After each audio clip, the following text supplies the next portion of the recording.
what role does the bar have to play in this conversation and in clawing back some of the public trust that has been lost in our judicial system? The bar should speak up, but when we say the bar, we mean not just the lawyers in a particular case. That is seen as illegitimate. Judge X does something, and the lawyer who was on the right side will speak in his or her favor. The bar, that is to say, the broader community, has to speak out when there is an absolute false account of what a judge did, has to speak out when there's an unfair attack on a judge. And you can't rely on the individuals in the case because they lack a certain legitimacy. I was very aggressive in correcting the record if I thought the reporters got it wrong. And I remember driving to work one day. I had a desegregation case, which was very contested in the city of Boston, not the major one, but one that came afterwards. And I was driving along, and all of a sudden I heard on the radio, Judge Gertner granted class action status to a group of prisoners, women prisoners, and denied it to white kids. I pulled over. I thought I was going to have a coronary. Fact of the matter is that the lawyer in question had not moved for class action status in the case involving the desegregation case at all. That was going to come down the line, but he had not yet moved. I mean, this was just sort of flat out wrong. He said it to the reporter, and the reporter, just regurgitated it. I told my staff to send him to send to every outlet in the city what the actual docket was. Then there was a problem. The lawyer who was covering this, one of the reporters was covering this, was new and didn't know what he was doing.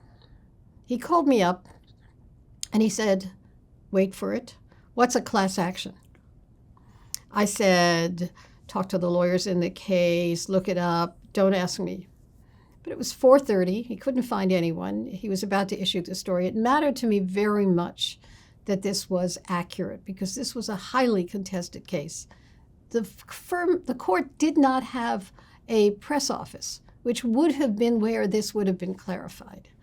So I said to him, describe what a class action was, and I said to him, suffice it to say, one case was more complicated than the other. That's all I said.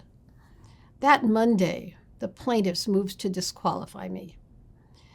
I wrote an opinion saying that this is not disqualifying, this is clarifying. They took it up to the First Circuit, and I was disqualified. This happened in about 2008. The courts of appeals have to look at this differently. And in order to keep judges from being in that situation, there has to be a press office in the court. Not a press office to say Judge Gertner was fabulous, even though I was, but to say, here's what she's doing and here's an explanation, because half the time the reporters who are covering this really don't know what they're talking about.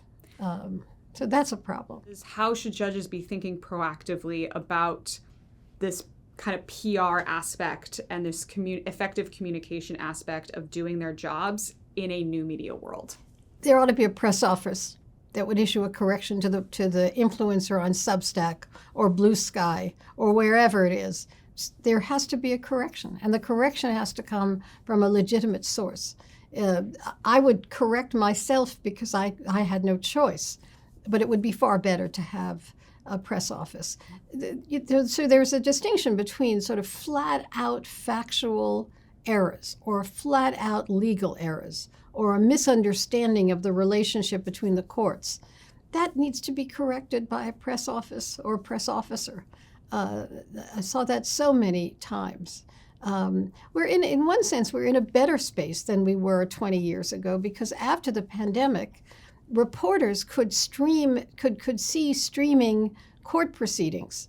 In other words, you didn't have to physically go to the courthouse. One reporter could cover multiple proceedings and has the ability then to see it in real time.